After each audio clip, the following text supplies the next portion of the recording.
Production. Let's get it. Hello, it's me, Dr. Butler. Midlife insomnia during the menopausal stages is extremely common, driven by hormonal shifts, hot flashes, mood swings, and sleep disturbing conditions like sleep apnea.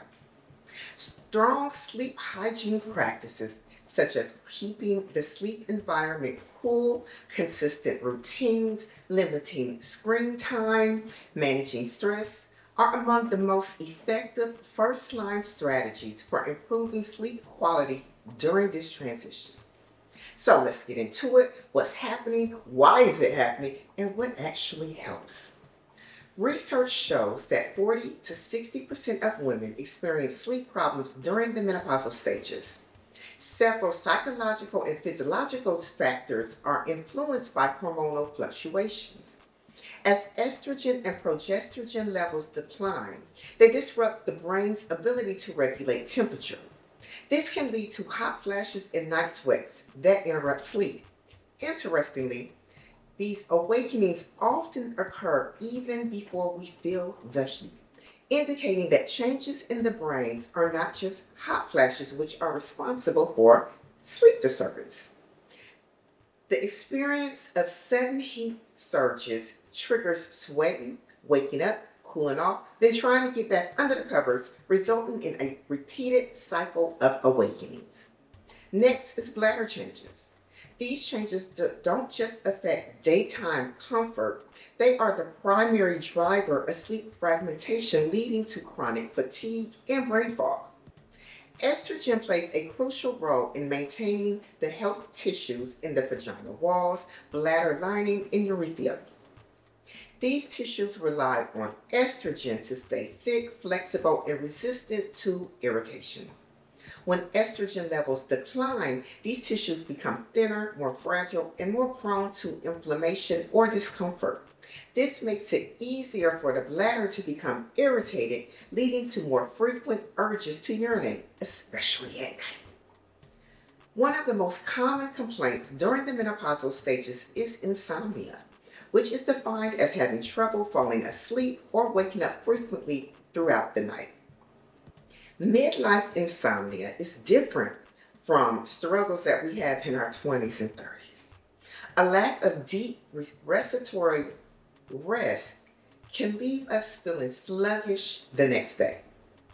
It tends to create a frustrating feedback loop where anxiety about not sleeping makes it harder to sleep. During the menopausal stages, it isn't just about stress, it's a physiological shift. Hormone fluctuation, especially a decline in estrogen and progesterone, can make our sleep architect fragile, leading to frequent awakenings or a lighter sleep. Lower estrogen levels can spike cortisol, which is the stress hormone, in the middle of the night.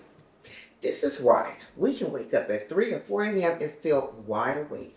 Or we're up and we're wired, but we're tired. Now, progesterone, which is considered the natural chill hormone, has a sedative effect on our brain. As it drops, falling asleep becomes harder. The thermal neutral zone, which is the range in which our temperature in our body feels the most comfortable, this range narrows. A room can feel fine at 10 p.m., but then at 2 a.m., it can feel like a furnace due to a minor hot flash.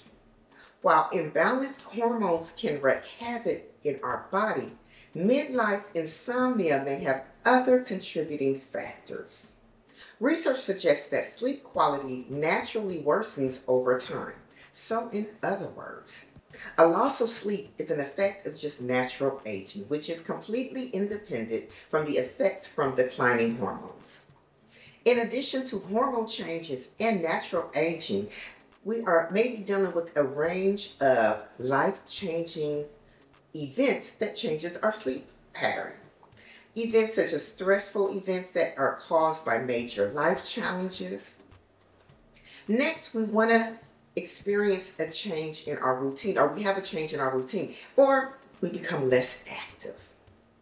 Lastly, our health issues may interfere with our sleep. Issues such as like back pain, arthritis, bladder changes, All of these lead to frequent nighttime awakening. In addition, there may be one more thing. It may be the medication we're taking. Medication can disrupt our sleep patterns. One of the most overlooked causes of sleep disruption in midlife is obstructive sleep apnea. While this is often thought of as a man's disease, the risk of developing sleep apnea for women skyrockets during the menopausal stages. In fact, postmenopausal women are 2 to 3 times more likely to develop sleep apnea. Sleep apnea is a disorder where there is a blockage or a narrowing of the airway that disrupts breathing, causing nighttime wakings. Research suggests that hormones such as estrogen and progesterone helps protect the upper airway in women. During the menopausal stages, the levels of these hormones drop significantly. This drop can make the upper airway more prone to collapse, increasing the risk of sleep apnea. Now, women, we don't normally show the classic symptoms of sleep apnea, such as men like loud snoring. Instead, our symptoms are a little more subtle, and they're often mistaken just as regular menopausal symptoms, such as insomnia or difficulty staying asleep, waking up frequently, morning headaches, daytime fatigue, anxiety or depressive symptoms, restless sleep, or waking up feeling overwhelmed or startled. In addition to the hormonal changes, the physiological changes that increase the risk of sleep apnea are airway changes. Hormonal decline reduces our airway muscle tone, making the airway more collapsible during sleep. Next is weight redistribution. The menopausal stages often lead to an increase of varicose fat, including around the neck or the upper airway, which is strongly associated with a greater sleep apnea severity. Lastly, changes in breathing control. Progesterone normally stimulates our breathing, so when those levels drop, breathing becomes less stable and it increases the risk of sleep apnea. Now, if your sleep troubles are moderate to severe, you need to contact your healthcare provider so y'all can decipher the possible causes of you not getting a good night's rest and the potential treatments. Unfortunately, sleep apnea is often misdiagnosed in menopausal women because of the overlapping symptoms that I have already mentioned. And we don't snore like as loud as men. But the consequences of untreated sleep apnea are insomnia, hot flashes, mood disturbances, heightened cardiovascular risk, weight gain, daytime fatigue, and cognitive impairment. The next condition that affects our sleep is restless leg syndrome. I know. What is that? What is restless leg syndrome? Restless leg syndrome is a neurological sensory motor disorder characterized by the overwhelming urge to move our legs, by uncomfortable sensations such as tingling, crawling, pulling, burning, and throbbing. The symptoms worsen at night or during rest when there is no movement, and there's a possibility of involuntary leg jerks during sleep. Restless leg syndrome becomes more common and more severe during the menopausal stages, especially due to hormonal fluctuations, iron changes, and overlapping midlife factors. Women are twice as likely than men to experience restless leg syndrome, and the symptoms frequently intensify during the menopausal stages. Restless leg syndrome is one of those conditions with multiple drivers. However, today I'm going to discuss the menopausal factors that contribute to restless leg syndrome.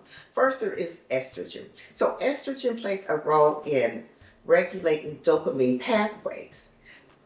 An imbalanced dopamine is the core mechanism of restless leg syndrome. Lower estrogen levels can lead to reduced responsiveness of the dopamine receptors, resulting in an impaired movement control and the urge to move, which are characteristics of restless leg syndrome. Next is the role of iron. Iron is necessary for the body to create dopamine.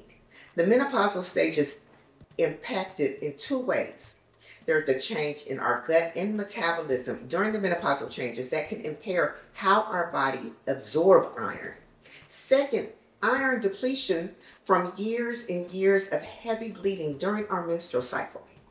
Without enough iron, our brain cannot produce dopamine, which we need to keep our legs calm at night. Lastly, our sleep or lack of sleep contributes to restless leg syndrome. When hot flashes wake us up, the resulting fatigue makes our nervous system more jittery, and it worsens our insomnia, reduced progesterone, which helps us sleep is affected, and this makes our nervous system hyper-excitable. What are some practical ways to get a restful night's sleep? I'm so glad you asked that. The first recommendation is keep the room cool and our bodies cool. This can be done by keeping the bedroom temperature between 60 and 70 degrees Fahrenheit, using breathable cotton or moisture-wicking bedding. Use a cooling pillow or a fan, and avoid heavy blankets. Secondly, create a tech-free wind-down routine. Exposure from screens suppresses melatonin and increases alertness. This routine should include avoiding phones, tablets, TV in the bedroom. Dim the lights 60 to 90 minutes before bedtime, and replace scrolling with reading, stretching, or calming music. Next, keep a consistent sleep schedule. This can be accomplished by going to bed and waking up at the same time every day. Avoid late day naps because it makes it harder to fall asleep at night. Lastly, we need to move our bodies, but not late in the evening. Avoid exercising 2 to 3 hours before bedtime, but we need to move daily to improve our sleep quality and reduce stress. So now that we have a better understanding of why we need a restful night's sleep and the tools to achieve it, I wish you all a nice, peaceful rest. If this information was useful, please don't forget to share this video, subscribe to this page, and comment below if there are any topics you would like for me to cover. Until next week, take care and sleep well. Bye-bye.